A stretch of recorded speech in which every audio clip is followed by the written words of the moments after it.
Apa kabar pemirsa? Bertemu lagi bersama saya Rina Reski dalam Warta Parlamentaria. Kami sudah menyiapkan beragam informasi seputar kinerja dan kegiatan anggota DPR RI. Inilah Warta Parlamentaria selengkapnya.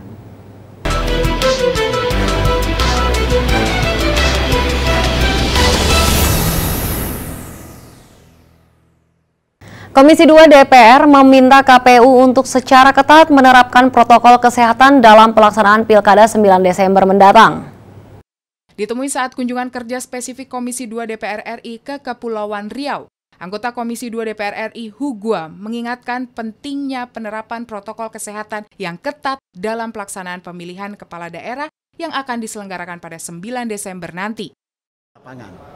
Dan benar-benar jaga jarak, pakai masker, cuci tangan itu sudah tersedia di seluruh TPS dan KPU Bawaslu dan seluruh komponen petugas, baik petugas hukum maupun pelayanan pemerintahan. Kita semua sepakat untuk mensukseskan pilkada ini dengan protokol kesehatan yang mantap. Hal senada disampaikan anggota Komisi 2 DPR RI, Zulfikar Arse Sadikin. Menurutnya, penerapan protokol kesehatan harus dilakukan, mulai dari tahap persiapan, pengadaan logistik pemilu, pelaksanaan saat hari H pencoblosan, hingga tahap rekapitulasi suara. Kesiapan itu satu terkait dengan penegakan protokol kesehatan. Ya. Kita tahu makin naik, kita ingin pastikan beberapa hari menjelang hari tenang, lalu hari H, lalu rekapitulasi nanti, jangan sampai kita abai, kita lengah dengan protokol kesehatan. Dari Batam, Kepulauan Riau, Oki Zulindra, TVR Parlemen melaporkan. Komisi 4 DPR RI akan membentuk panja yang membahas secara mendalam beberapa permasalahan yang ditemui dalam kunjungan spesifik di Kabupaten Bangka, Kepulauan Bangka Belitung. Beberapa permasalahan yang meresahkan masyarakat seperti tambang timah, tambang pasir, hingga limbah pabrik tapioka akan segera ditindaklanjuti Komisi 4 DPR RI dengan membentuk panja. Wakil Ketua Komisi 4 DPR RI, Deddy Mulyadi, menyampaikan rencana pembentukan panitia kerja dilakukan usai bertemu dengan masyarakat dan melakukan peninjauan langsung di lokasi bermasalah. Dari Dirjen Gakum sudah dilakukan penindakan dan sekarang sudah berhenti operasi. Apakah akan dibentuk pansus untuk membahas ini ataukah ada? Saya itu ada punya kecenderungan yang kasus yang masalah di Bangka ini ya. Di Bangka ini kita mau bikin panja. Anggota Komisi 4 DPR RI Darori Wonodipuro mengatakan terkait permasalahan limbah, langkah awal nantinya beberapa pihak akan dipanggil untuk mencari keterangan dan pendalaman. Setelah pendalaman dirasa cukup, barulah akan dibentuk panja dan jika diperlukan karena permasalahan yang ditemui berada di kewenangan komisi lain, maka akan dibentuk panitia khusus atau pansus. Ini akan didalami nanti, langkah pertama ini kita panggil dulu, apa langkah-langkahnya yang bisa dilakukan. Jadi kalau memang ternyata ada hambatan, kita akan membuat panja. Kalau perlu, kalau memang itu ternyata lintas daripada fraksi, ya itu lintas komisi, kita akan bentuk pansus gitu, sehingga kita bisa menyelesaikan permasalahan yang ada di lokasi. Dari Bangka, Kepulauan Bangka Belitung, Nadia Kanaya, TVR Parlemen melaporkan. Komisi 4 DPR RI memastikan alokasi pupuk subsidi untuk masa tanam Desember 2020 di Kabupaten Indramayu sudah siap didistribusikan sebanyak 58.000 ton. Ditemui usai memimpin kunjungan kerja Komisi 4 DPR RI ke Kabupaten Indramayu, Jawa Barat, anggota Komisi 4 DPR RI Ono Surono mengatakan kekurangan pupuk subsidi berawal dari keterlambatan pemerintah Kabupaten Indramayu dalam mengusulkan elektronik rencana definitif kebutuhan kelompok atau ERDKK tahun 2020. Pupuk Kujang, nah ini terkait dengan kondisi di Indramayu yang banyak aspirasi, banyak informasi bahwa Indramayu saat ini kekurangan pupuk, terutama pupuk yang subsidi.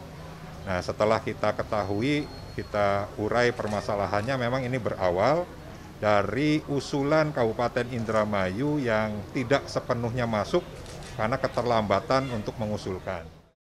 Sementara itu, Dirjen Sarana dan Prasarana Pertanian Kementerian Pertanian Sarwo Edi mengatakan penebusan pupuk subsidi dapat dilakukan secara manual bagi para petani. Untuk yang sudah memiliki kartu tani dapat dilanjutkan. Baik, jadi untuk kartu tani, ketentuannya adalah bagi para petani yang belum mempunyai kartu tani, maka dalam melakukan penebusan pupuk bersubsidi secara tertutup dapat dilakukan secara manual. Bagi para petani yang sudah mempunyai kartu tani, gitu ya, itu agar dilanjutkan penebusannya dengan kartu tani. Dari Kabupaten Indramayu, Jawa Barat, Mahir Pratama, TVR Parlemen melaporkan. Jangan kemana-mana pemirsa, karena kami masih memiliki banyak informasi lain dalam Warta Parlamentaria. Di antaranya datang dari Komisi 2 DPR RI, apresiasi KPU Kota Semarang dalam upaya tingkatkan partisipasi setelah jeda berikut ini.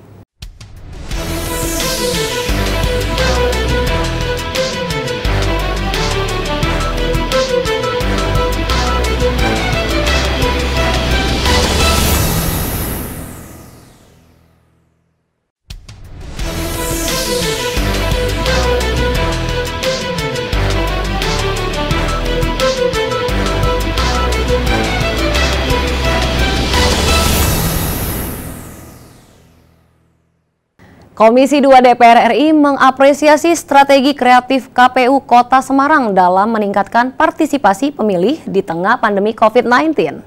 Ditemui dalam kunjungan ke Kota Semarang, Jawa Tengah, anggota Komisi 2 DPR RI Agung Widiantoro mengapresiasi KPU Kota Semarang yang membuat film pendek berisi ajakan ke tempat pemungutan suara dan penjelasan protokol kesehatan saat menggunakan hak pilih. Detik terakhir ini, di masa injury time ini, semua pemangku kebijakan, ya, termasuk juga Dinas Kesehatan, tetap bekerja maksimal, baik pra pelaksanaan maupun pada saat pelaksanaan, termasuk nanti pasca pelaksanaan. Anggota Komisi 2 DPR RI Paryono meminta KPU dan Bawaslu disiplin menerapkan protokol kesehatan COVID-19 saat pelaksanaan pilkada. Mengingat masyarakat masih khawatir untuk mendatangi TPS, untuk itu ia mendorong penyelenggara pemilu bekerja keras dalam memberikan pemahaman kepada masyarakat untuk bisa datang di TPS dengan kesadaran protokol kesehatan. Komisi 2 DPR akan terus mengawasi pelaksanaan pilkada agar konsisten dalam mematuhi protokol kesehatan, serta mendorong partisipasi pemilih agar sesuai dengan harapan. Disiplin tinggi tentang protokol kesehatan, dan juga harus mensosialisasikan betul pada masyarakat untuk hadir di TPS memberikan suaranya, bisa memberikan pemahaman yang penuh kepada masyarakat, biar masyarakat punya keyakinan datang itu aman dan harus datang memberikan suaranya dalam pemilihan ini. Dari Kota Semarang, Jawa Tengah, Muhammad Syamsul Fajri, TVR Parlemen melaporkan. Komisi 3 DPR RI mendorong sinergi aparat penegak hukum dalam pelaksanaan Pilkada Serentak 2020 yang berdekatan dengan Hari Raya Natal dan Tahun Baru. Dalam kunjungan kerja spesifik ke Provinsi Jambi, Wakil Ketua Komisi 3 DPR RI Syahroni mendorong aparat penegak hukum untuk selalu siap siaga, khususnya di masa pandemi yang masih rawan penularan virus COVID-19. Mengingat Provinsi Jambi akan melaksanakan pemilihan gubernur serta bupati dan wali kota di 5 wilayah. Pak Kapolda yang baru sudah mempersiapkan dinamika pilkada dalam sebuah persaingan yang luar biasa, netralitas yang utama, dan tetap menjaga protokol kesehatan dalam masa pandemik yang pada tanggal 9 nanti pertarungan dimulai. Anggota Komisi 3 DPR RI Santoso mengapresiasi kesiapsiagaan Provinsi Jambi dalam menghadapi pandemi karena telah mampu mengendalikan penularan COVID-19 dengan cukup baik. Namun penegak hukum tidak boleh lengah dengan kondisi yang ada, sehingga dapat terus menekan potensi penyebaran virus COVID-19 dalam pilkada dan liburan akhir tahun. Komisi 3 DPR RI berharap pelaksanaan Pilkada 2020 di seluruh daerah di Indonesia tidak menimbulkan klaster baru penyebaran COVID-19. Jadi jangan sampai pilkada ini justru menimbulkan klaster baru. Makanya harapan Komisi 3 adalah kepada mitranya, juga kepada masyarakat termasuk pemerintah daerah di sini untuk mengikuti apa yang menjadi protokol kesehatan. Dari Provinsi Jambi, Mustaqim, TVR Parlemen melaporkan. Untuk meningkatkan kesejahteraan masyarakat dan pertumbuhan ekonomi daerah, Komisi 6 DPR RI mendorong kinerja Askrindo, Jasindo, dan Jamkrindo dalam menyalurkan dana CSR dan pembinaan lingkungan terhadap UMKM di Provinsi Kalimantan Selatan. Ditemui usai pertemuan dengan Askrindo, Jasindo, dan Jamkrindo di Kota Banjarmasin, Kalimantan Selatan, Wakil Ketua Komisi 6 DPR RI Arya Bima mengatakan, masyarakat kecil yang bergerak dalam UMKM sangat membutuhkan bantuan permodalan. Kemanfaatan bantuan CSR atau bantuan PKBL, Bina Lingkungan BUMN atau Corporate Social Responsibility BUMN, itu sangat memberikan kemanfaatan dari yang awalnya tidak berpendapatan karena bisnisnya yang bangkrut, akhirnya bisa kurang lebih 1.200.000 per bulan. Arya Bima menilai perlu ada perubahan kebijakan terkait dana CSR yang awalnya berbasis pembangunan infrastruktur menjadi bantuan permodalan bagi UMKM. Selain itu, Askrindo, Jasindo, dan Jamkrindo juga harus melakukan pembinaan terhadap UMKM dalam memasarkan produk. Komisi 6 DPR RI berharap peningkatan permodalan usaha untuk UMKM dapat mendorong kesejahteraan masyarakat dan ekonomi daerah. Kita akan push terus bagaimana CSR atau PKBL BUMN ini lebih antisipatif untuk menjawab corporate social responsibility yang lebih menangani problem faktual.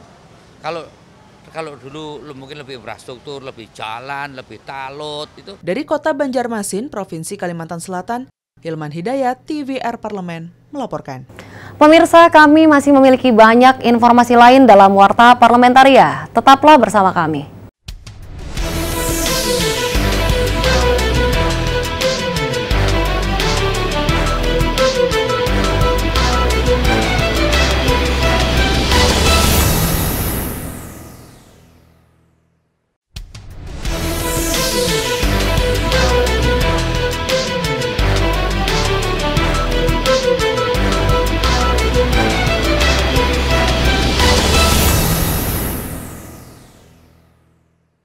Komisi 2 DPR RI mendorong KPU dan Bawaslu Kota Tangerang Selatan untuk meyakinkan masyarakat agar berpartisipasi dalam Pilkada Serentak 2020, mengingat suara masyarakat sangat penting untuk pembangunan daerah. Ditemui dalam kunjungan kerja spesifik Komisi 2 DPR RI ke Kota Tangerang Selatan, Komisi 2 DPR RI Syamsur Rizal meminta KPU dan Bawaslu mendorong partisipasi masyarakat secara optimal. Begitu juga dengan surat suaranya, alhamdulillah semuanya sudah ada, kotak suaranya pun sudah ada. Ini bilik suara yang tinggal lagi mau di packing besok. Tapi sudah kita hitung menjelang tanggal 9 di semua kecamatan dan kelurahan tanggal 9 Desember, insya Allah barang-barang ini sudah dapat sampai ke sana. Anggota Komisi 2 DPR RI Gus Pardi Gaus meminta pengaturan waktu kedatangan pemilih ke TPS dapat lebih fleksibel. Masyarakat yang sudah datang ke TPS tetap diizinkan menggunakan hak pilih selama tidak melewati rentang waktu yang ditetapkan untuk memenuhi syarat. Kita menghimbau tadi, tolong diterapkan protokoler kesehatan secara ketat. Oleh karena itu, tolong disiapkan juga APD yang sudah dianggarkan oleh APBN yang kita setujui ketika pembahasan di Komisi 2. Komisi 2 DPR RI berharap netralitas ASN, TNI Polri, serta penyelenggara pilkada tetap terjaga, agar kualitas Pilkada Serentak 2020 dapat ditingkatkan. Dari Kota Tangerang Selatan, Rifki Makdudi, TVR Parlemen, melaporkan. Anggota Komisi 2 DPR RI berharap data pemilih tetap atau DPT Pilkada Serentak Surabaya sudah terselesaikan dengan baik, sehingga warga yang memiliki hak pilih bisa memberikan suaranya pada 9 Desember 2020. Dalam kunjungan kerja spesifik ke Jawa Timur, Agung Widiantoro menyayangkan masih banyaknya selisih DPT Pilkada Surabaya dengan jumlah yang sudah melakukan perekaman KTP elektronik. Penyelenggara pilkada harus berkoordinasi dengan Pemda setempat dan Kementerian Dalam Negeri untuk memperbaiki DPT Pilkada Surabaya. Pemilih yang belum terdaftar untuk segera dilakukan pendaftaran ulang. Kemudian jikalau terjadi pemilih yang belum mendapatkan panggilan karena mungkin dia belum memiliki elektronik KTP, segera mungkin koordinasi dengan pemerintah kota khususnya Dinas Dukcapil.